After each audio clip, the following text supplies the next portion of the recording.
This is the Wise Guy Radio Show, a podcast dedicated to educating and inspiring through conversations with today's top talents in the world of glass.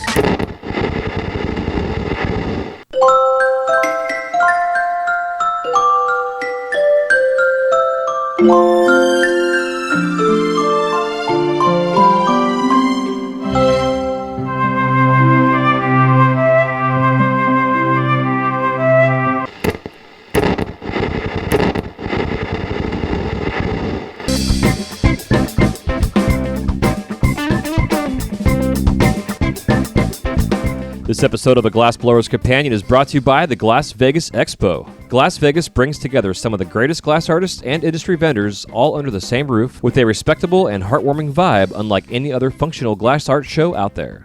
With opportunities for artists to sign up for educational seminars, glass competitions, and trades, offering more time to mingle and to share the love of a common interest. Stay tuned to their website, glass.vegas, and follow them on Instagram at Glass Vegas Expo. That's at Glass Vegas Expo, all one word. This episode is also brought to you by the Orlando Glass Union. Whether you're a traveling artist or love to take classes, the Orlando Glass Union offers a clean, comfortable space with benches to rent and space for classes, which are generally offered on a monthly basis. For more information on available space, classes to sign up for, and much more, go to orlandoglassunion.com. That's orlandoglassunion.com.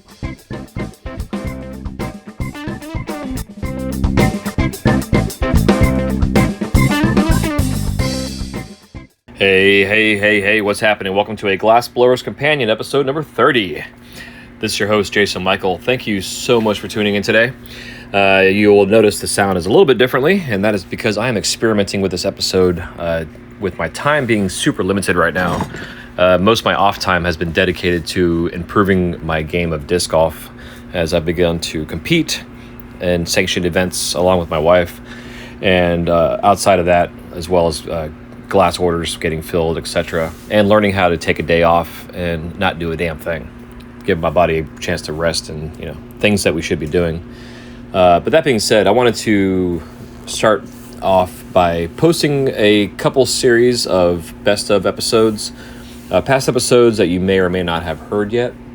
Also, I'm going to be getting back in my groove by doing this because I'm going to be posting for the next couple weeks some best of episodes, but also I'm going to be restarting my Wise Guy Radio Minute series. I think I have like 9 episodes so far, and they're just like tips and tricks and insights to running your business, different things like that. But I'm going to be starting that completely over, and what I'm going to do is just continually give myself a new routine to consistently post episodes. That way you have content to listen to, I'm getting content made, and we're all happy in the end. I have had many of you listening reach out, wondering where the show is, also thanking me for doing the show as well, as it's helped you as an artist become successful and find your way, whether you've been doing this for 100 years or doing it for 2 weeks. It's something that I always appreciate and love getting messages from you as just letting me know that you appreciate what I've been doing. And this is, I guess, going on 7 years now I've been doing the show, which is just absolutely crazy. And really hoped it was going to get back on track and get consistent. But again, my love and passion for the sport of disc golf has grown, I guess, for lack of a better term, incrementally, drastically. I don't know but you know what I'm saying. I definitely appreciate and enjoy the sport. And there's a lot of similar situations and occurrences that I've found that I've been able to relate to my glass blowing career, and really all of it comes down to getting out and just doing whatever it is you want to do, and understanding you're going to probably fuck it up the first time, the second time, the third time, the 10th time, but eventually if you just keep at it and keep at it and keep at it, then you'll figure it out. And disc golf's been that way for me. I've been playing since 2008. I had about 10 years of a gap where I didn't play or played really minimally. And then COVID hit and but that being said, I want to get the show back on track and consistently post episodes weekly. So what I'm going to do is I will have updated interviews and new content, but I'm also going to be posting old episodes, ones that I find are beneficial and helpful, ones that were inspiring to me. I think all the interviews that I've done in general, it's like picking your favorite kid. They've all been pretty amazing. But there are a few that stand out more so that I think are beneficial. And again, I wanted to post Steven's interview because this episode, he shares how he went from working a full-time job to then becoming a full-time glassblower. And I've seen posts out there of artists that are struggling, artists that have been in this industry for 20 plus years, are finding it hard to sell their work, or not getting the money that they used to get, and they're trying to find ways to pivot. Some are just selling all their shit and getting full-time jobs. And I'm not going to name any names out there, but I'm sure those of you out there on Instagram have seen people posting. And so I was hoping to help with those that have some insecurities about what they're doing right now, if they're second-guessing themselves, if they should be doing this as a full-time gig, part-time, whatever. So hopefully this inspires you to just keep on trucking. So with all that being said, I still am working over at the Mouse House. I'm here 4 to 5 days a week, as I am right now, sitting here recording this, having my snack, or my lunch break, I should say. And I'm going to continue for a while doing it this way. I apologize, the audio quality is not what it should be and what I want it to be. But as new episodes do happen, audio quality will be getting a lot better. And also behind the scenes, have some things in the works on a direction this show might be going in. Still up in the air, but you will know when it happens because it's going to have a similar look, but a little bit different feel to it, and something that I'm excited about. But again, it's something that's kind of been on the back burner and in the works, and potentially bringing on a co-host. Just putting that out there. So, anyways, don't forget to subscribe to YouTube if you have not yet. I just uploaded or I shouldn't say uploaded because they were already there, but I just released, I believe, 6 lesson tutorial videos that were exclusively for Patreon. Once they are there for 6 months, then I release them to the public. You can find the YouTube channel is Wise Guy TV. It's WYZGUY and then TV. I'll have that link in the show notes for you. Also, if you're not following me on Instagram, any social medias yet, you can follow my personal page, which is J. Michael Glass. You can follow the podcast on social media as well. It is at Glassblowers Companion, or Glassblowers_Companion. It's been a while. I'm a little rusty. And what else is going on? I'm going to be starting a Twitch channel soon. I've registered and signed up for that, and I'm going to be doing live demonstrations and what have you on there. Just because I don't have a huge, I don't have 1,000 subscribers yet on YouTube. So once I hit the 1,000 subscriber mark, then I'll be able to officially do live streaming. YouTube likes to have their barriers and walls up, which makes you do things to then earn the opening of doors like live streaming. And outside of that, I think that's about it for now. I hope you enjoyed this best of from the Vault episode featuring the one and only Steven Geller. You can find him on Instagram as well, at Steller Glass, and I'll have his link in the show notes as well. And if you'd like to join our Patreon group is a slow-growing, amazing community. You get exclusive content, tutorial videos. You get one-on-one access to myself, where everybody is helping each other out. And it starts at as little as $1 a month. If you join our $5 a month group, you gain access to the videos. And then if you're in our $10 a month group, you gain access to me personally, where you get a half an hour to an hour long coaching one-on-one call. So until next time, thanks again for tuning in, and we will see you on the next episode of A Glassblower's Companion. Hope you all is well. Take care. Happy melting. Love you. Bye-bye.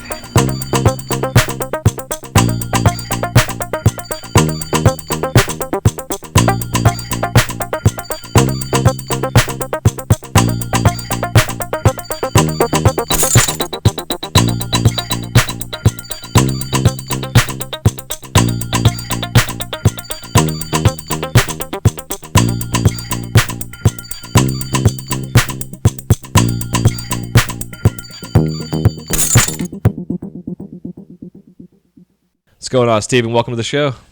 Hey, thanks for having me, man. Yeah, dude, definitely glad to get you on here. We've been making our schedules work together and had a couple busy days here, so I'm glad we're able to make this work on somewhat of a day off, even though there's never really a day off when you're self-employed. Right. Yeah, absolutely. So before we get all too kind of crazy here, if you want to get us rolling with how you were introduced to the flame. Yeah, so back in 2002, I was 18 at the time, and I was kind of hanging out with some buddies, and I had this pipe in my hand. It was just this wrap and rake pipe, but even to this day, I would say it was a really nicely made pipe. You know, it was clean. And so I was looking at this pipe, and I mentioned to my friends that I was smoking with, was just like, man, I think I want to learn how to blow glass. And my buddy, who had been a good friend for years, I had never met his brother, but he said, you know, my brother, he blows glass, but he lives up in Humboldt. He's coming down for Christmas. Maybe he can show you some stuff or whatever. I was like, got all excited, like, yeah, cool, that's tight. So he came down for Christmas to visit. He was going to stay a couple months. His name is Casey Seaver. And I asked him, and, you know, the one rule, or one of the rules he had was, you know, I'll show you whatever I know, but you got to buy your torch first. Because, you know, back then, that was his thing. He's like, everybody wants to learn to blow glass, but nobody will buy a torch. Mm-hmm, exactly. So he's like, buy a torch, and I'll show you what I know. And he made, you know, back then, 2002, same as everybody else, a lot of fume work, a lot of caramel and blue, and just, you know, wrap and rake everything. But it was really nice. Like, I came up not spin trailing. I know a lot of people spin trail, but we would always pull stringers and do individual rings and then rake. And I always felt like it looked cleaner. And so that's, he showed me to do that and stuff, but he never really taught me, like, it wasn't an apprenticeship. It wasn't taking classes or anything. It was just, yeah, come over, watch me blow glass, and then you can go home and you can try. So I set up my shop and started blowing glass in March 7th of 2003 was the day I lit my own torch at my house. Anyways, he would let me come over. I'd watch over his shoulder. And then I'd go home and try something. He's like, the only rule I really want to give you, or the only rule I really have is, he said, no pipes for 6 months. Wow. And so I would go home, I would do Laticinos, and, you know, we couldn't really make pipes to try and, especially for a while after, couldn't make pipes to sell anywhere really. So I would make like incense holders and things like that, you know, just all the old shit that we all used to make just to kind of say, this is what I do. I don't make pipes, you know, when in the back of your fucking shit, you're really making pipes. Yeah, exactly. But anyway, so he told me, he said, no pipes for 6 months. So I respected that. You know, I would come over and I would make pendants and, you know, things like that. I come over and show them to him. And I remember, like, it wasn't it's funny because I've kind of been known by a lot of people in this industry for being the guy, like, I don't care, you know, who you are, what your name is. If I see something that looks bad, I'm going to point at it and say, hey, this sucks, you know? Uh-huh. But, and it's because of him bringing me up that way. Like, I would bring him pendants, or even when I finally did after the 6 months, when I'd start making pipes and things, and I'd put little attachments, marbles, whatever on them, and I'd bring them over. I'd show him to him, like, check out this thing I made. And he'd flick the fucking horn or whatever. He'd just flick it off of the piece. And he said, that wasn't welded very well, was it? Exactly. You know? Right. So, not long into blowing glass, less, or maybe around a year after starting to blow glass, my son was born. And, you know, back then it was where we were, especially, there weren't a lot of glass blowers in our area. There was Casey, which he didn't do it for a living. It was just fun to him, you know. And then there was 3 Dot Blaine, which is still around, really cool dude. But he was not really someone I could just access or find or get a hold of. You know, you go into a smoke shop and, you know, you ask about somebody and, you know, they're worried that you're going to get them caught up or something. Because back then, you know, it was right around or just after the time of Operation Pipe Dreams. So everything was still real secretive, and there wasn't much online. So pretty much all I could learn from was really Casey. And then there was the melting pot that came out after a while. But yeah, so anyway, Casey was showing me some stuff here and there, and I would go home and I'd make my pieces, put them in my vermiculite in the crock pot. And I didn't have a kiln even for shoot, I don't know how long. It was probably 2 years before I got a kiln. Yeah, it was 2 years, because that crock pot, he told me to turn it on high and just leave it. So I turned it on high, and my crock pot stayed on high 24/7 for 2 years. Wow. Just on top of my bench. And, surprisingly, I had very little breakage in that thing. Yeah, so anyway, I blew glass just as a hobby until 2015, actually, because was it 2012, I want to say, is when Instagram came out. Yeah, it's about 2000-ish. Right. And I got on Instagram, and not long after that, I was finally I was meeting new glass blowers and finding people to ask questions and things like that. And I actually ended up meeting Eric Spinney, who goes by Red Nose Glass, and Jeff Burning Glass. And we ended up meeting and hanging out and became real good friends even to this day. They're amazing guys who I have a lot to, I thank them a lot for really getting me to where I'm at, as far as pushing me to do this full time. Because in 2015, I was a FedEx driver, delivery driver, and still blowing glass just as a hobby, from 03 until 2015. This was weekend warrior stuff for me. Yeah. And so they convinced me to go with them to Age and do a trade show and try it out, if nothing else, just to hang out in Vegas with them, So the three of us, we split a room when it was at damn it, I can't remember what the hotel was, the one across the street from the Hard Rock. I'm not sure myself. Yeah, so we went, I did the trade show, and I managed to, while working during the peak season as a delivery driver, managed to make enough glass to go to Vegas and actually do really well that year. And it kind of convinced me that, hey, maybe I can do this for a living. Because in my mind, I tried to, I pushed the numbers as a delivery driver. I was making $140 a day.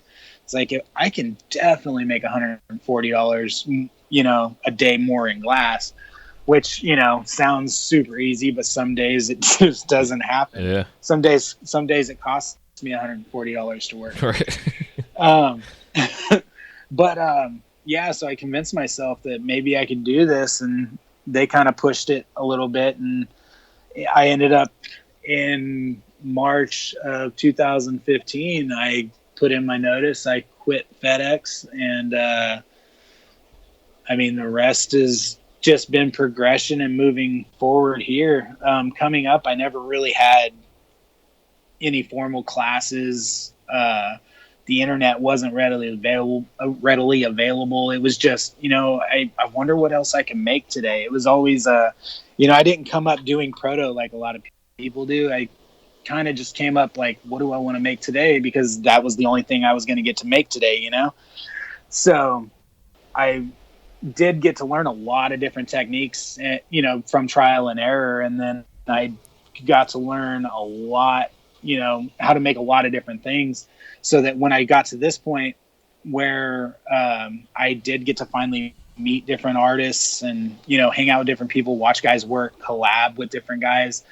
And I could see how to take all those, things that I learned through trial and error and actually sharpen them up, clean them up, and turn that into the multiple, the big range of products that I make now. I know a lot of people will notice looking through my feeds online through social media and stuff that you don't see too many really long runs of anything, or you're constantly seeing me make something else. Recently I did the functional rig shot glasses, or things like that. And I think a lot of that just comes from the way I came up and learned, and kind of just pushed me to make everything out of glass rather than just making that one thing, you know? Yeah, absolutely. Well, I've been the same kind of way, dude. Like I've always kind of just like I'll learn something and then I go on to the next thing. I always find the things that I learned that I really gravitate more towards, I hold on to and just like add that to my repertoire of the next thing I add to it, you know, and it constantly grows and grows and grows. And then you finally have like a body of work that you can say is kind of like your voice in your work. But you've gone through all this other shit you've made in the past as trial and error and, you know, going on just as you increase your techniques. Well, it's just like adding tools to your toolbox, more or less. Right, exactly. Well, there's this, you know, a good buddy of mine and I actually had a conversation last night. We were talking about something kind of along those lines where there's a difference between making a product for everyone and making a product for someone. You know,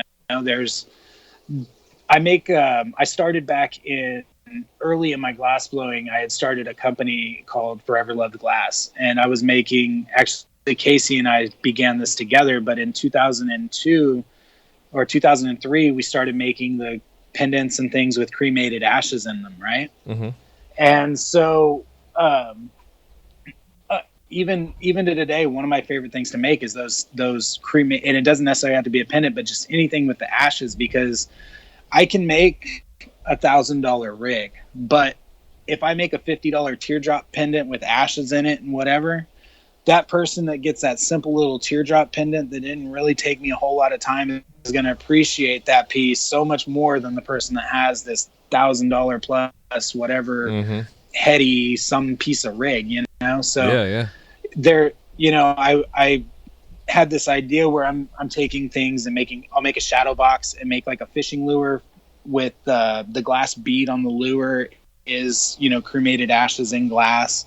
And, you know, we were having this discussion, not to go too far off of that topic, but we were having this discussion about how, you know, you can mass produce, or not necessarily mass produce, or make those for everybody. I'm like, well, I don't really need to make them for everybody. I just need to make them for somebody. Like, if this one item, you know, makes that person feel that happy, then there's no reason for me to go and make a whole bunch of them. You know, I don't need to make everyone happy. It's just, you know, it's an art piece. It's supposed to make the person that has it feel a certain way. And yeah, I think I get more joy out of making those individual piece for individual person rather than, you know, just trying to make something for everybody and make sure everybody's happy or feeling what I'm making, or, you know, whatever the case may be. Yeah, dude. I totally understand that, because it's like for myself too. Like, and over the years, I've always done like I had like 20 different items I just cranked out for my distributor all the time. But I also, like, I guess it was like what I was saying before, how you're always growing in yourself as a glass artist, understanding the medium to where you can get to a point to where you can have your voice in your work. So in a sense, you found that, like, and it sounds like, you know, what you really enjoy, because to me, your voice in your work is the stuff that you really enjoy making. And absolutely, you know, not everybody's gonna want to buy it. Right, but at the same time, you still have kids to feed and power to keep on and stuff like that. So you have, you know, there's definitely a balance that you have to find, because, I mean, doing what we do, you know, there are guys that get to do whatever they want and, you know, they pay their bills and they're doing great. But some people do have to make what people just what people want. And, you know, you do get to do those. You know, you do get to treat yourself to those artist days where you can make whatever you want, or you can make something you're really passionate about making for somebody or whatever. But then there are those times where it's like, okay, I have to work, you know, I have to make this, or yeah. Well, that's like where I was going to kind of go with the idea, was like in the past for myself, because of my scheduling now with having a job and then having my personal time to myself, I hardly have much time to do anything. So like I'm trying to like make my time count by continuing my wise guy lines that I've been working on, but do like a limited line of like 50 of them and have them all not numbered, signed, and dated, you know, kind of shit, where it's still a production, but it's like my high-end production line. This is what I'm doing for this month or whatever, you know. Right. But it also takes time.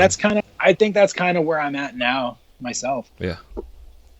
It takes time to get there. Like early on, like fucking make 1,000 one-hitters and wrap and rake spoons and all that shit for, you know, 5 years or so if you have to, so you really understand what you're doing. So then you can start doing, you know, you grow your following, you grow your line of work, you grow your technique and your abilities, and then you can get to a point, say 5 years down the road, where you can then launch, in a sense, a new line of work that's just, you know, limited to those who you feel are going to want to buy it, because not everybody's going to want to buy your stuff. Right. And I feel fortunate in a way that I kind of skipped that part, but then at the same time, it took me 10 years of weekend warrior glass blowing to become what someone really probably could in 1 year of grinding. Mm-hmm. Right. So, yeah, I mean, I definitely, I took a different route just because, I started a family really young and stuff, but I absolutely do feel like not doing that rendered me going in when I finally did start, when I did finally become full-time blowing glass. Yeah, but it also helped you as well, like fine tune your like what direction in a sense you wanted to go with your work. And does that make sense? Oh yeah, absolutely. Because you didn't have to you didn't have to blow glass. You just did it because you wanted to. Right. It was, like I said, it was just a hobby. Yeah. But it was a hobby that, it was a passionate hobby. It was something I wanted, and anything that you want that bad, you want to do that all the time. You don't want anything else to get in the way of it. Yeah, exactly. Well, it's like the side hustle that became your full-time hustle, which is fucking awesome. That's what people that have a side hustle hope it becomes, is that full-time thing. But then you just replace it with another side hustle. Yeah, exactly. Yeah, exactly. But I think that's also the difference between, like, say, like a person who is an artist and a person who has the entrepreneurial spirit, because you obviously have like a business mind, Right. Based on how you and I talked pre-show. Yeah, I didn't actually finish. I was going to college, just community college, and I was, I think, 1 or 2 classes short of actually finishing. But marketing, advertising, and business was what I was majoring in. So cool. It wasn't. Yeah, I have a little sense is all that's there, really. Hey man, as long as it's there, you can take it and just keep it going and just learn as you go. I mean, especially nowadays, I hate to say it's easy to run a business nowadays, but it's easy to run a business nowadays. Like, there's so much shit that, I mean, you got to pay a couple bucks here and there for little apps and things to help you out. But between having freaking virtual assistants and companies that you can send a logo to have them make it for you for $10 fucking, like, there's a lot of access out there nowadays. I mean, hell, right now, who would have thought we could have done a recording of a podcast that you can listen to on your phone while you're at the grocery store? Oh my God. It's so crazy. Yeah, it's awesome. I love it. Like, honestly, and I don't know. I know a lot of people out there who do what we do. They don't really worry about taxes and things like that, which I feel you should absolutely stay on top of your business and pay your taxes. Mm-hmm. But if you haven't tried or even heard of it, QuickBooks is like $16.99 I pay a month, and that is one small investment that, holy shit, it will make everything easy. So yeah, absolutely, there are some awesome tools out there that definitely help us these days. That it is easy, but you still have to stay on top of things. Yeah, absolutely. And that's why I always like to preach about, like, working in blocks of time. Like 3-hour blocks, and then, or even do like a 5 or 6 day week schedule, or some way where you can schedule in so when you're going to sit down and do your books. So it becomes routine. It's not just that every week's different. It becomes routine for you. Yep. And that's one of the things that I slip on a lot is I'll let because I have my mileage tracker on, mm-hmm. and so, but I have to separate every trip. This was for this was for that, or whatever the case may be. This was business, this wasn't, and I'll not go and I'll not check my mileage log for a few weeks, and then every trip, if I went to the gas station, if I went to the up the street, if I drove to pick the kids up from school, every single trip is in there both ways, and you have to go through and separate and do each one.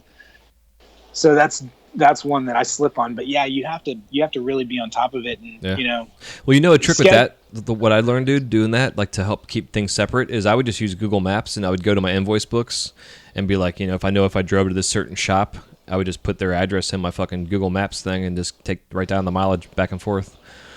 Yeah, see, that works too, but this thing will actually, when I get in my car and leave, it tracks my mileage to wherever I went for every trip I take. Oh, okay. So it's already there.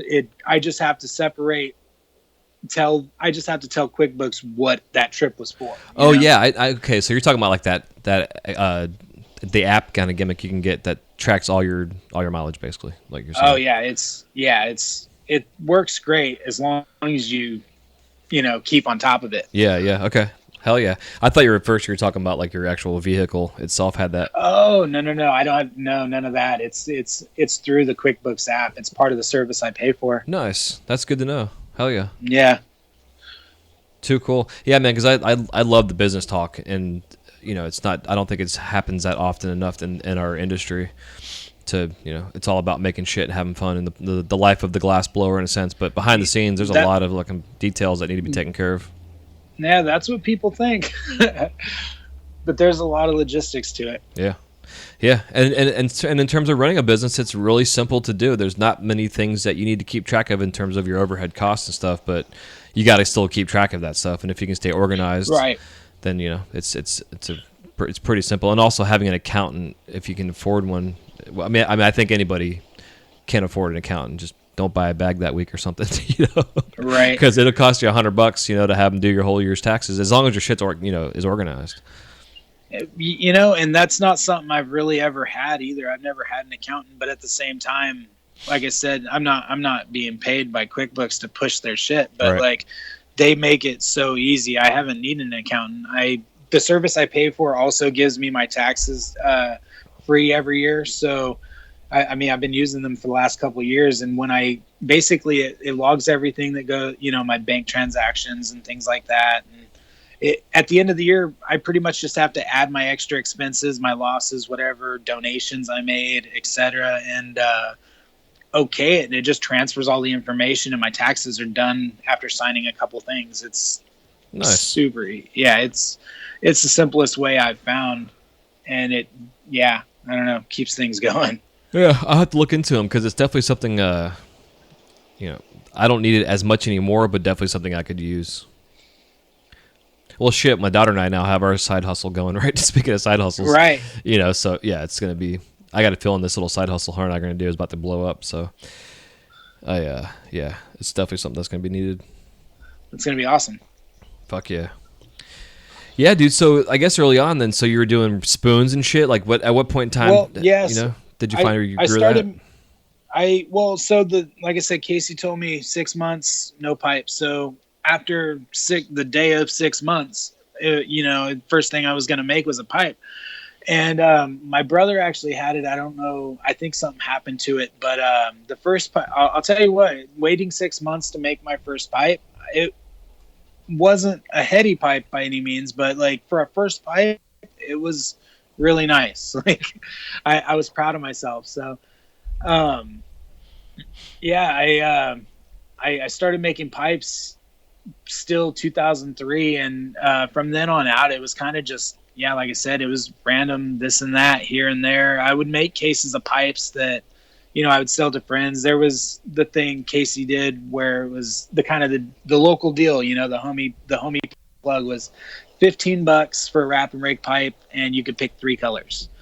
And so I kind of took that on, and but after so long, all your friends have $15 pipes. Yep. And I would start then taking them to a couple local smoke shops, which actually there was one downtown locally called Psychedelics, which is closed since, but they would buy pieces off me. And then not long after, Ziggy's opened, and the original Ziggy's in Stockton, and Carlo, he would buy pipes from me here and there too. But I wasn't really hustling them much. I would just have a case of pipes that my friends couldn't buy because they all didn't need pipes. So then I would take them to the shop. It wasn't how I made my money. It was just, it was how I made money to continue to blow glass. Yeah. It wasn't my business, but it paid for itself. And that's all I really cared about, was as long as it paid for itself. I just kind of went at it that way. Not really. Go ahead. I was gonna say you weren't really trying to grow it necessarily. You're just trying to learn how to fucking melt glass. Right. I just wanted to blow glass. I definitely wanted to be good at it, and but it wasn't.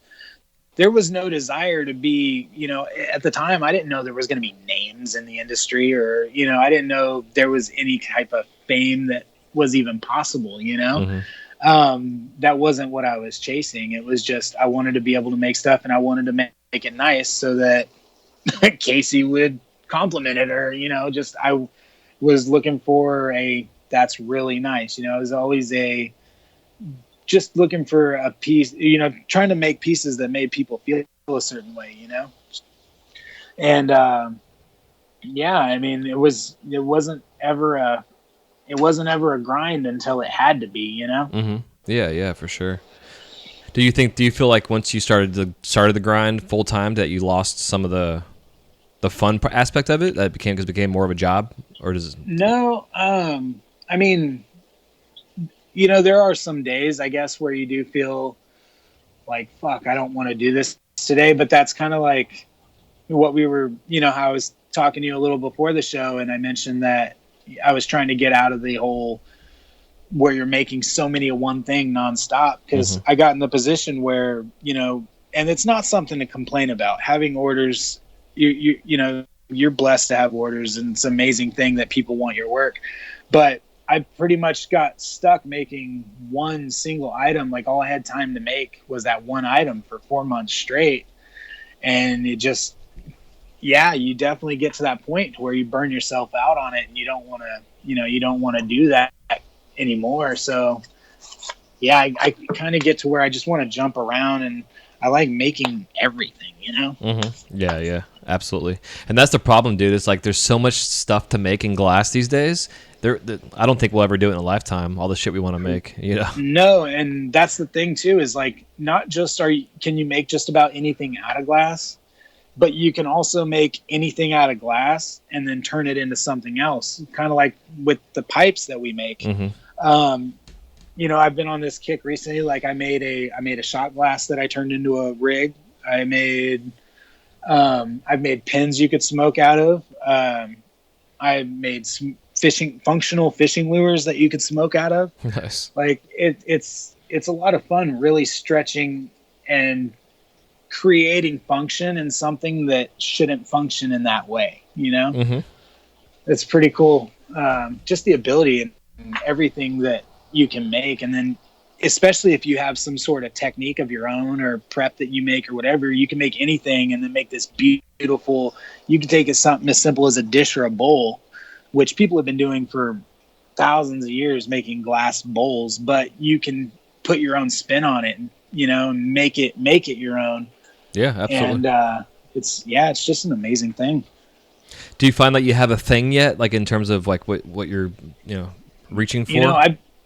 I've been looking for it for years. I mean, I know what I enjoy, and I think honestly, I get more joy out of making something clean than making anything in particular. Or I'm not much of a sculptor, though. I've sculpted some pretty cool things, I would say, but like, I think there's more things I want to learn than before I would ever decide what my thing was. Like, I don't think I'm ready to have a thing. Okay. Yeah. I'm like, yeah, it does. But just talking to you, it seems like your thing right now is just making a connection with your guests or the people that buy your stuff. Right. Yeah. I like making pieces that people enjoy. I guess that's my thing. Yeah. Yeah. And dual functionality is pretty fun too. I like the idea of that. It's pretty funny. Like, I've seen some of like the cereal bowl fucking rigs out there that people are making. Yep. Yeah. It's pretty funny. It's definitely a cool idea, and I think it goes along with the whole functional sculptural aspect of stuff. But you're making something that already exists and then turning it into something else as well. Right, which goes along with what I mentioned earlier. It's really cool, not necessarily making a product that everyone can enjoy, but making a product that someone can enjoy. Mm-hmm. There's always going to be that one person out there that'll appreciate that one thing more than anybody else. And sometimes it's cool to just know that one person has it rather than everybody having one, Yeah, exactly. But also that whole same thing can go along when it comes to pricing work, because sometimes, you'll price something that you think is a fair price, and you'll have a whole bunch of people that come at you saying that you priced it too high, but there's one or two or three people out there that are willing to pay for it. At that price. Right. And I've told people in the past, like, well, I guess this just isn't for you. Right. I adopted. I learned from Eric Spinney and Jeff Birding. They have this way that they approach what they make on a piece or on their work. And what I've adopted is I set my amount. Like, I know what I want to make for today. I know how much money that I feel like just working today you should make. And if I can make a heady piece that someone might say is worth $1,000, or if I can make, a couple of these things that are only worth a couple $100 or whatever, I try not to price my work so much on what people think it's worth rather than I price my day. So I don't care how big or heady or whatever something's in, is, I'm more than willing to accept, like, let's say I decide I need to make $300 today. If I can make something in one day and it doesn't use some, insane amount of glass and cost me more than that to make or whatever, I'm happy as long as I make my $300 overhead for the day, Yeah, absolutely. I completely agree 100%. Absolutely. So that helps me, I think that's why I'm so successful selling a lot of my work, is because I'll take, what I would consider clean. I'm a real hard critic on my own work and what I call clean and don't. But I will take a piece that's really nice and clean, and I could probably get $600 for it. But, that took me half a day to make. I used $30 worth of glass. It took me, no extra opals, no nothing fancy. Like, why does it need to be $600? I can sell it for $300 today. They'll be happy. I'll be happy, and I can keep my business growing. Yeah, totally. And I kind of wonder, just like psychologically, I think about this kind of shit all the time, and it's like I go again between like the business person and the artist, because like for me, for the show, I'm trying to express the whole idea of the artistic entrepreneur, to think like a business person, but also to be an artist and have an expression. And I wonder that those are just the expressive artist perspective, I guess, that they'll hold on to that motherfucker until they sell it for what the value of, say, the market or whatever they may, if they want $1,000 for it, right. Those, but like for myself and you, like you're saying, I do the same thing. Like, okay, I don't need to sell it for more than this because, but if someone wants to pay for it more than that, sure, I'm going to sell it at that much, without a doubt. And I think that's where auctions and stuff can come in handy as well, because it gives you a chance to help to test the market for one, but also to help set a price point on something, maybe a little bit above what the auction would go for. But then you see some auctions go for, why did that sell for that much? Kind of question. Right. Well, it's real hit and miss and weird. Like I've gotten in auction, I got $375 once for a carb cap. And then I've sold $600+ rigs in auction for $250. Yeah, exactly. So fucking crazy. Yeah, it's auctions are weird, but the thing is I'm a pretty firm believer on the no reserve in auctions. I don't know why it grinds my gear a little bit when I see people have a reserve in an auction or a starting price. I know everyone does it different, but I do all mine starting at zero with no reserve. Yeah, every auction that I've done with a starting price point, say like $100, I didn't get a fucking bid on it. Right, and I've done it like 4 or 5 times, but I start every auction at zero. Yep, and if you start at zero, it'll go over 100 quick. Yeah, it does. Yeah, exactly. Yeah, it's funny. Yeah, and I think it's all like again, it's a lot of it's psychological stuff. The way the psychology in business plays. Yeah, and especially with the generations now too. Oh, absolutely. And I think with the new algorithms and the way Instagram's working, auctions are kind of like already becoming a thing of the past. Yeah, and I kind of wonder at times if the Instagrams of the world have caught on to the fact that we're using this free platform to make a shit ton of fucking money on, and they're not making anything on us. You know what I mean? Oh, they have to. That's got to be why they're changing what they're changing.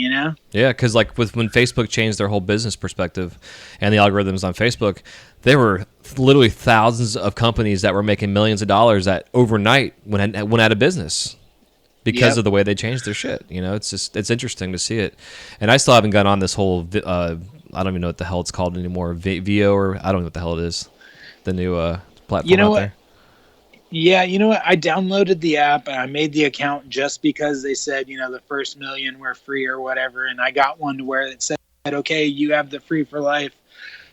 So I have the app, I have the account, but I haven't even logged into it probably in 2 months. And since maybe 2 days after I opened it, I posted some pictures and now I just have it so that if it ever becomes a thing, I have the free service. But Yeah. That's really as far as I've gotten with it myself. Yeah, I want to bring somebody on that's using it because I haven't downloaded it or anything yet, and it's just for me, it's just one more thing I don't have time for. Honestly, once I got on, that's the vibe I got. Also, was like, okay, this is just one more thing. But like I said, I only did it so that if it ever became a thing and I wanted to be part of it, I would have the free one. Yeah, for sure. Which is smart. Yeah, I try. I didn't even know that they were offering that shit. I probably would have done the same thing, just to be part of the cattle. Yeah, that was kind of all it was. I saw it on Instagram. I don't remember where or who probably posted it, but yeah, it was like that was the only reason I even did, was just to have the free one. Too funny. Yeah, I got to bring somebody on about it.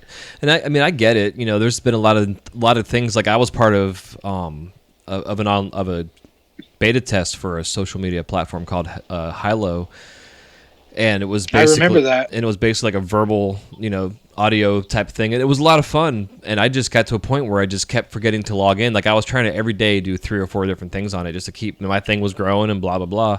Even though it was all beta test, so like our group was maybe like, I think like 400 people or something like that. Right. But still, it was a cool thing to be a part of the testing of it. But it made me realize it's just, there's people that could have definitely taken full advantage of it. And then for myself personally, if I had an audio type of thing, like my podcast, I thought about doing like little snippets on there, but I kept trying to think of things to do on it, and I just couldn't come up with anything that was like worth spending the time to go on there. You know what I mean? But like if you're a musician or something like that, but there's a lot of them out there. And now with the video platforms too, it's like Twitter more or less bought out whatever that one was called. I can't even think of what the hell it was called at first. I'm not sure. Yeah, see, that's one thing I never jumped on either. I've never had a Twitter account myself. I only have one for my Pokemon Go obsession. That's all it is. Nice. I follow people that play the game and a couple podcasts I listen to, and that's it. Yeah, so awesome. And which I don't use that much, but but the video stuff, like I was saying, it's like the platforms, the Facebooks and the Instagrams caught on to it, so now they're you can do all your live streaming and shit, which I think is killer. Right. I think there's still things in it that need to be worked out, but the fact that it exists now in a little circle, and with Instagram and Facebook being connected to, it makes it a lot more convenient. And then you have your platforms out there that can post things for you as well. I think everything's connected to Facebook anymore. Like every time I download something or go to a new website, it'll ask me if I want to connect with Facebook. Mm-hmm. Yeah, and then it offers you, if it's a game, they offer you like bonus coins or something to entice you. Right. Here's a carrot for you. Yeah, it happens all too often. But dude, to get the train back on the rails here, I was going to ask earlier about the trade show thing. So you did your first trade show, and you said you had a pretty good, successful time there. Are you continuing from there now to do trade shows too? Well, yeah, I've limited my trade shows. Like the only trade show I'm doing anymore is Las Vegas, at least for now. I've never participated in Champs. I've been to a Champs. I don't really have a whole lot of interest in vending there, but more so if I go, it'll just be to try and compete. But Las Vegas has been an amazing trade show the last 2 years, and I'm probably going to continue to do that. But beyond that, no, not really. I did age back in the day. I did age for 2 years actually, and then we had that, or was it 3 years? I did age for 3 years. We had that debacle at Hard Rock. Mm-hmm. And I'm not ever gonna do that again. So, dude, I heard so many horror stories from that time. Not to bring up the past, but it sucks. Yeah, no, not at all. Like it, it's I could go in. I can go in on that, but it would just sound like I'm bad mouthing the trade show, and I don't want to do that. Yeah, but for sure. I definitely won't be participating in an age event ever again. But yeah, I'm just sticking to the one trade show a year, Glass Vegas. This next year coming, it's not even going to be, probably just hang out, try and pitch the idea of the new website and get some sales that way. But yeah, I'm not really traveling around doing too many outside of that though. Yeah, it makes sense. It's expensive for one, but it's also just time consuming, and there are it's just so crazy. It was so crazy seeing the 3 trade shows within like 2 weeks of each other, and people having to either stay in the town to do all the trade shows, or just pick and choose which one you want to do, or go home and come back. It's like, it's fucking crazy. Which is the same deal for the glass blowers too. You can't, especially if you're one that vends at both shows. Yeah, exactly. It's a lot of hassle. Yeah, man. So, because like myself personally, I've never done any of the trade shows. Except, well, I can't take. I've never sold at any of the trade shows. I've been to when Champs came to Orlando. It was like maybe a third of what they normally are like size wise, but it gave me an idea of the the concept of it. And I definitely think like the evolution is going to go to what like Las Vegas is doing, where they're really taking care of the glass blower. Like it seems like a lot of Age did at first. They kind of got too big, whatever. And then Glass Roots is the same way. Glass Roots is all about helping, being there for the glass blower. Different side of the country, so it's like different areas. But I think that's the evolution of the trade show. Yeah, Glass Roots sounds like a good time, and I've heard a lot of good stories about it. It's just the cost plus the cost of travel. For the most part, I drive everywhere I go. So whether it's Vegas for, Glass Vegas or any other show, or it's, Pennsylvania for Melt, I usually drive it. And the idea of driving all the way out, east for a trade show that's going to cost me a bunch of money. I've never been there. I don't know if I'm going to sell anything in this area. I think nerves more than anything keep me from doing it. But yeah, I don't really ever go that route for trade shows. Yeah, there seem to be coming more to the East Coast. I think Champs is going East Coast next couple of months or something. There seems to be a lot of artists out that way. Yeah, the whole East Coast is blowing up. Like Philly's had their crew there for a long time. Yeah, I didn't even realize how many people were in Philadelphia until was it the year before last, the first year of Melt. I was out there. My shopmate Gonzo and I, we went to work with Brandon Robinson, Casta, Topher, those guys out there. And we ended up going to see Germ at his shop, and Slinger was there. Like, I didn't realize there were so many guys right there in that area that just not necessarily rock out and like work together, but just work around each other. Yeah. There's a lot of artists, but there's a lot of high caliber artists as well, which is really cool. Philly has it going. Yeah, dude, it seems like they've all like inspired and motivated and pushed each other, for like the last decade. And they've all just really, and what's fun about them too is they all have their thing. Like they all have their own little style.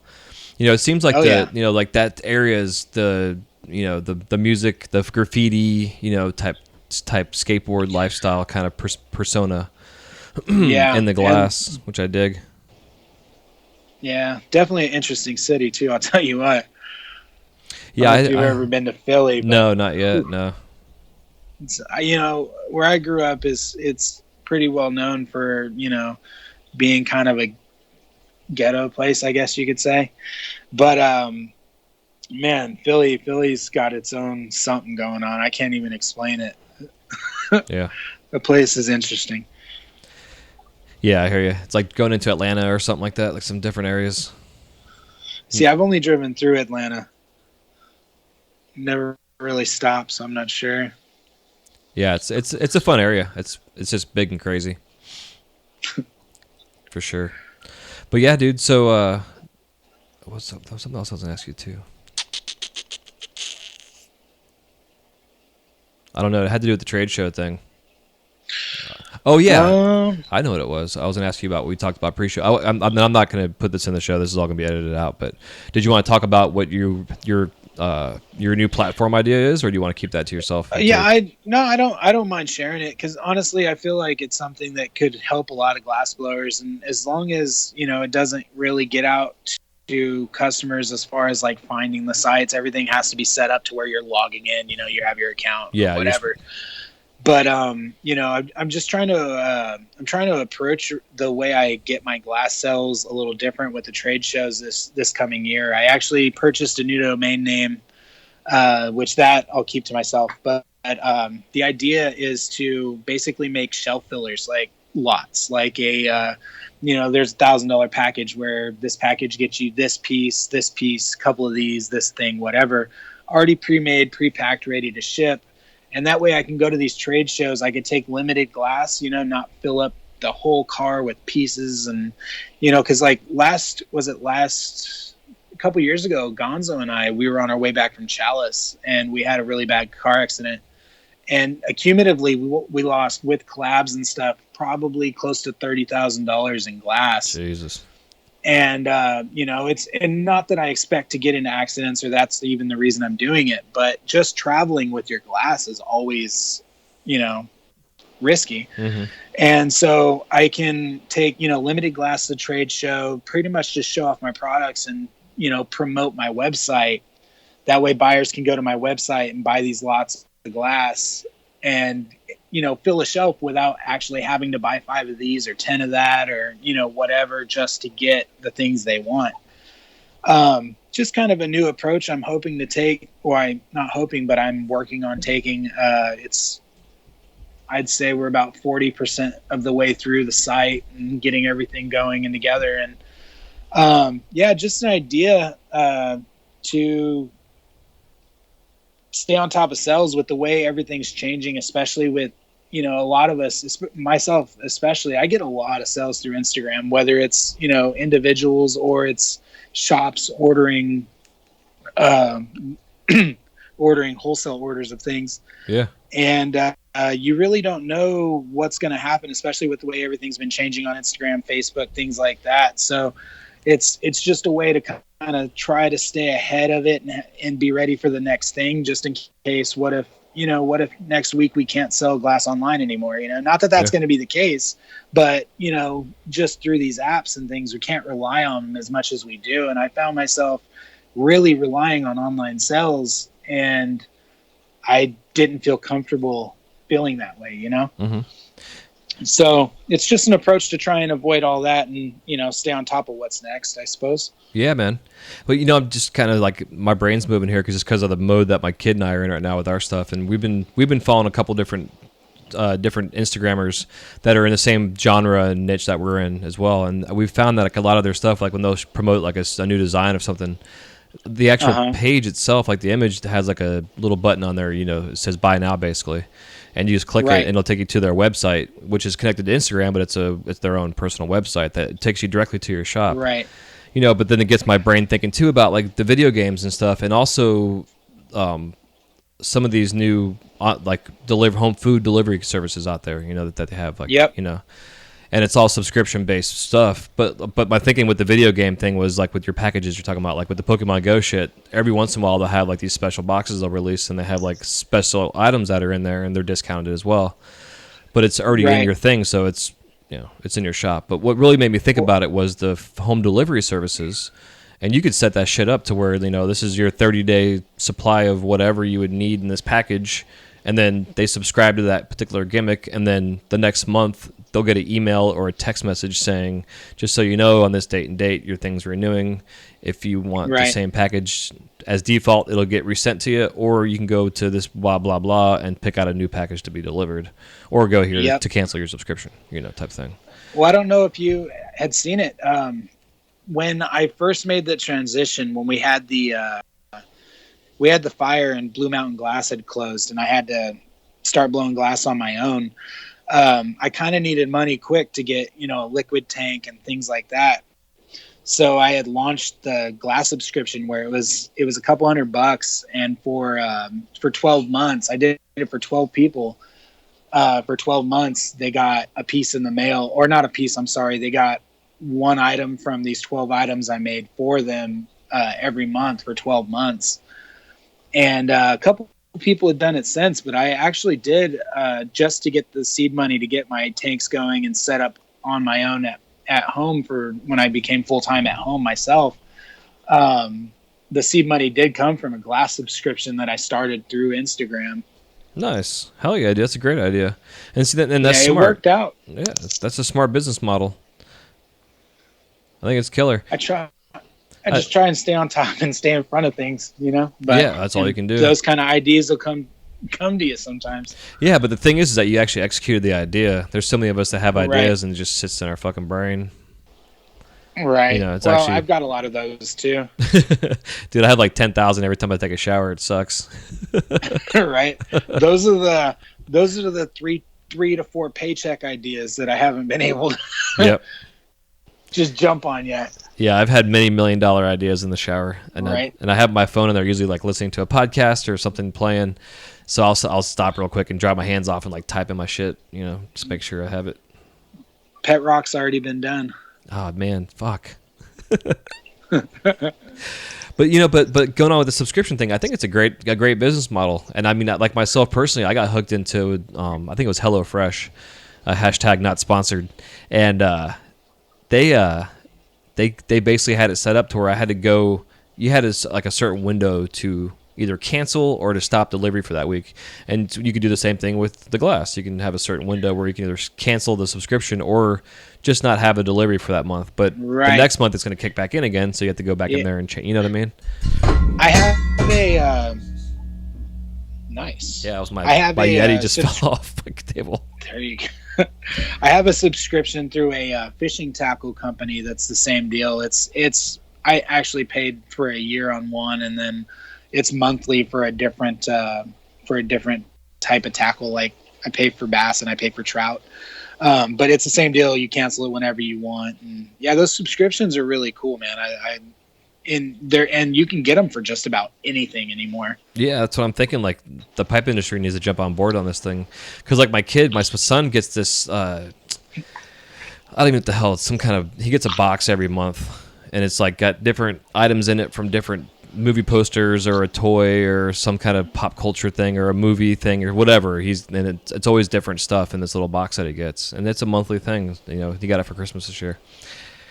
It's the subscription thing, and it's so easy to set up. It's just marketing it and getting the idea out there and getting people used to the concept. While we sit here, I just Googled 420 box, and there is it's doyougoodiebox.com, and it's just fucking snacks, and there's a pipe in here, and there's some fucking silicone shit. They have them. I guess it's not necessarily just glass, but it's obviously going to be a bunch of Chinese stuff, but it exists. Hell yeah. Of course it does. We're talking about it. Of course it does. Add that to the list of ideas that have already been had. Yep. Yeah, but there's definitely ways to take that concept, because that's like the whole, it's like the blue ocean, red ocean concept, and where like the red ocean is just so full of sharks that you're not going to make anything in there. So you go to the blue ocean and you drop your line. And I think it's still new enough in our industry. But then again, you have to deal with legalities and laws, and which is the same redundant thing. And, whatever going on. It's like that with everything. Yeah, it's like, so. There's got to be a reason it's not that popular right now.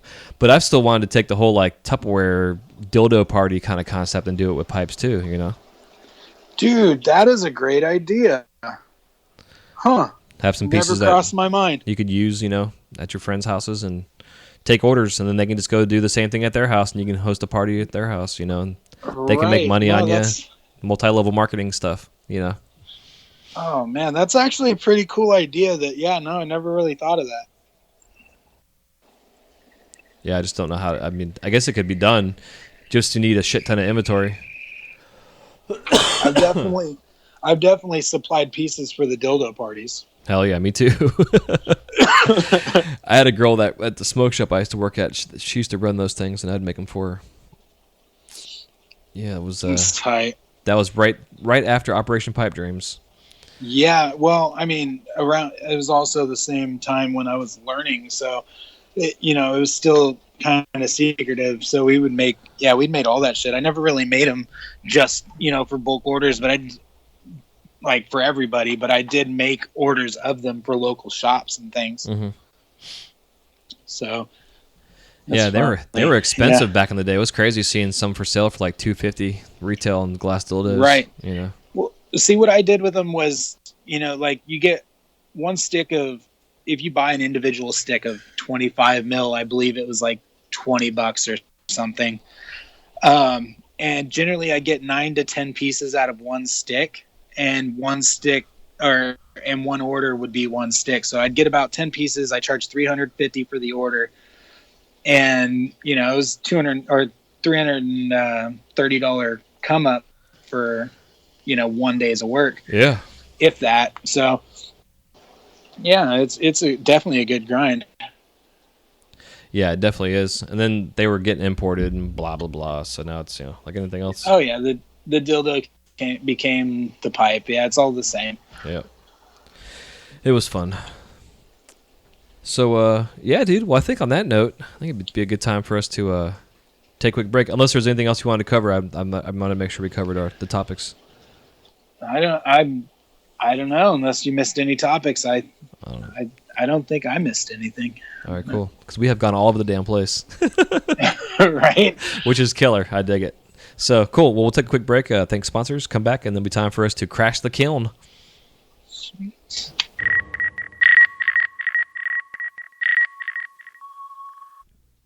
This segment of the Wise Guy Radio Show is brought to you by Zen Glass Studios.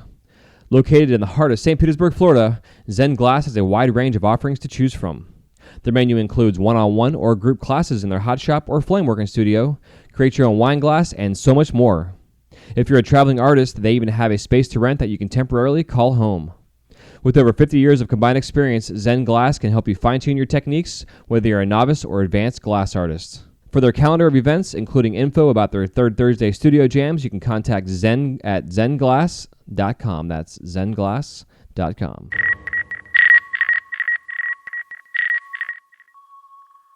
Yeah, so the Crash and Kiln round consists of 7 questions. You can give me a 30 to 60-second answer on each question or expound upon them as we always do. And the first question I always like to ask is if there is any living glass artist that you have not yet worked with. Who is it and why? Man, honestly, I would have to say probably Banjo. And just because I feel like, I feel like I have a lot of ability. I can make things pretty clean, but I feel like he's somebody that could really push me to do probably more of what I am actually capable of. Like, you get comfortable and you get, you don't really push yourself to do these things sometimes that you may be capable of just because you're nervous, or you just might not know how to approach the process correctly. And I feel like anything that I can make with that guy would not only be beautiful and amazing, but a huge learning experience. Hell yeah. He's been a common answer for sure. Really? Yeah, he would definitely be somebody I would say too. Yeah, he is. Artist and also person too, and I got to get him on the show because I would definitely want to pick his brain on stuff. Yeah, I've actually met him in person a couple times, and he's an enlightening person. He's an amazing guy. Yeah, that's awesome. So, second question is your top 5 favorite colors in glass. Ooh, that's a really hard question. Probably I would go Eclipse for my black. It's like the one true black I feel. Double Amber Purple, Green Stardust. Is that 3 or 4? 3, 3 right now. Dark Garnet, and the old we used to call it Pert Plus. What is that damn white? I can't remember what company makes it. It starts with a D. Is it like a or made it? Is it like a? It doesn't. You can't get it anymore. Oh yeah, Draconis white. The Draconis white. Oh yeah, we used to call it Pert Plus. Yeah, dude, that stuff was. I love that color. It has that shimmer. But if I could ever find it, that. I know my buddy of mine's got a bunch of that shit. I don't even know if he's even melting glass anymore. But years and years ago, when he was my first apprentice, and about 6 months into the process of learning, he took the middle of his finger off, and shitty. Yeah, on a saw blade. Yeah, doing woodworking. So he basically took a year and just like read and educated himself and bought a shit ton of color, and he would just like stock up on fucking stuff.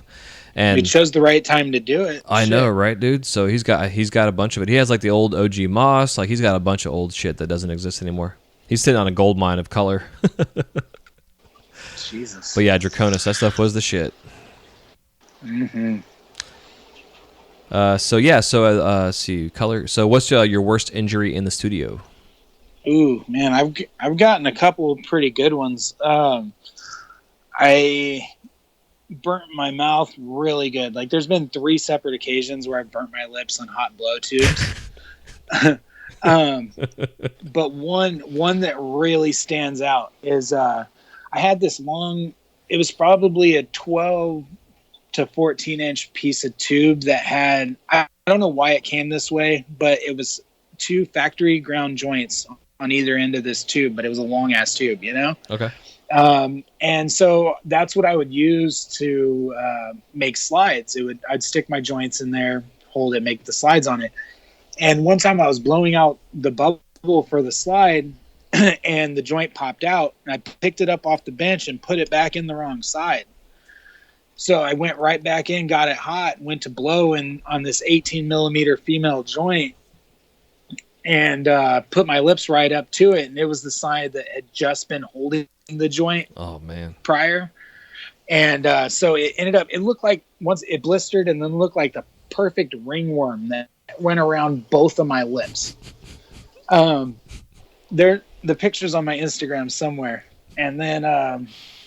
There's that one, and then one other one that really stands out. I pointed the National at my wrist, and I was working on the lathe. I had the GTT going, pointing at something. I had the hand torch, getting it hotter on the other side, and I don't remember what happened. I think maybe I dropped something, or I was looking over the backside of it, trying to do something with the hand torch.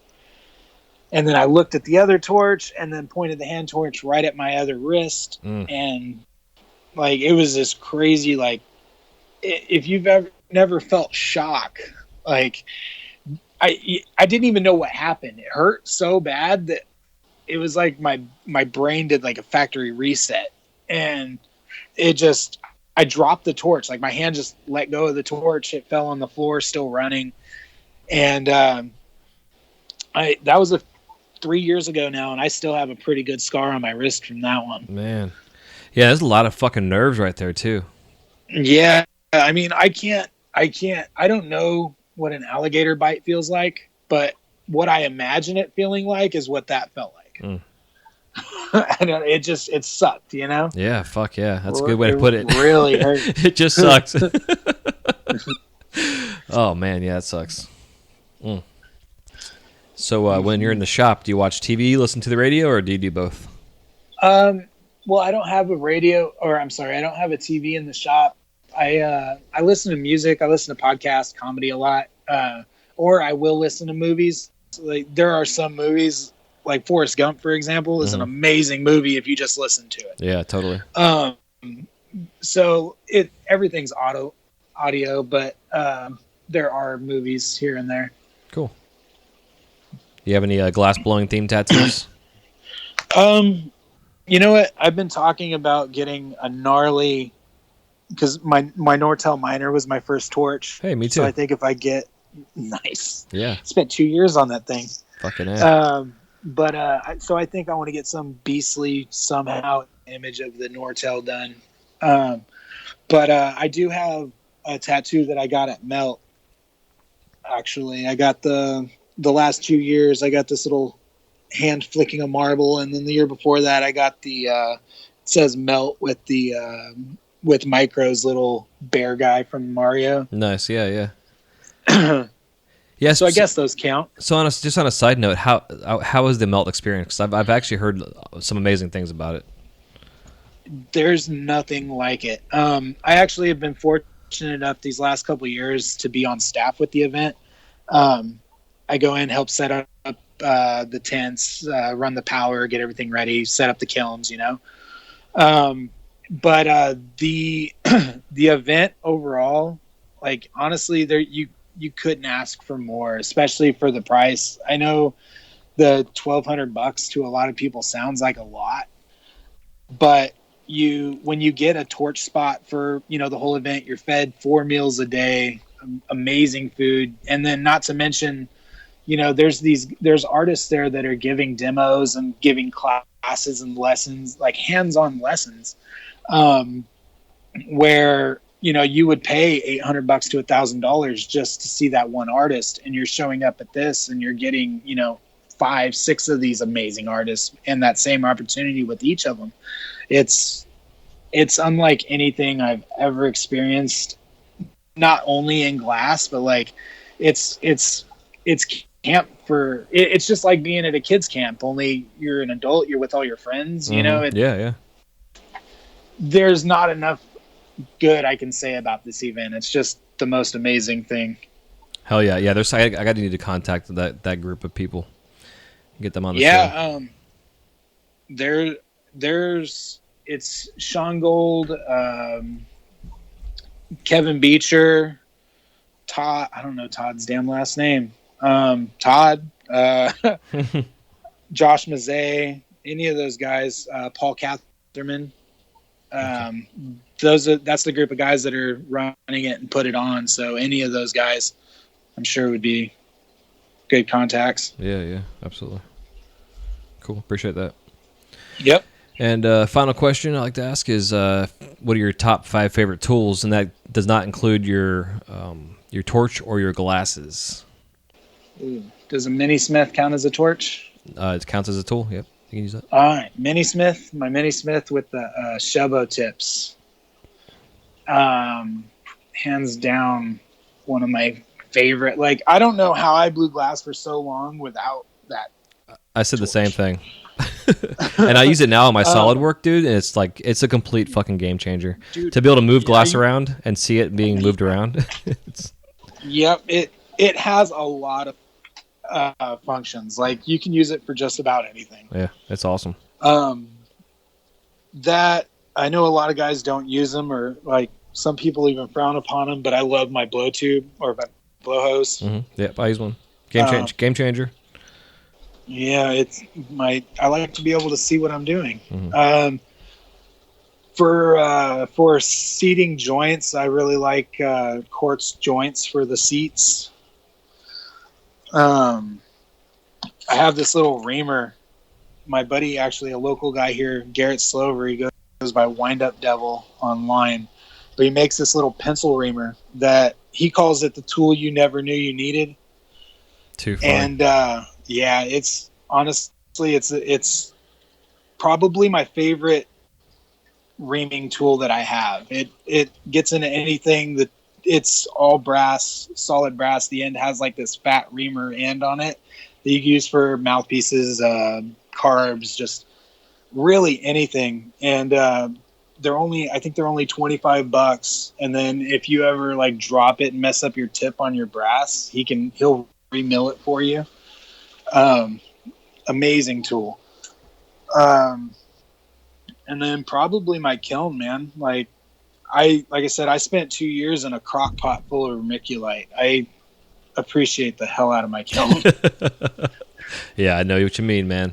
And that's a good thing though that you were told to use that, because I was told to use that very early on myself, and it was great for all my small spoons and shit until I could afford to buy a kiln. That's everybody always trips though, because like the whole vermiculite thing, I know a lot of people know about it, some people don't. But just the fact that I left the crock pot on for 2 years without turning it off. It's amazing. That's a good testimonial thing, whatever, for the company that made that fucking crock pot.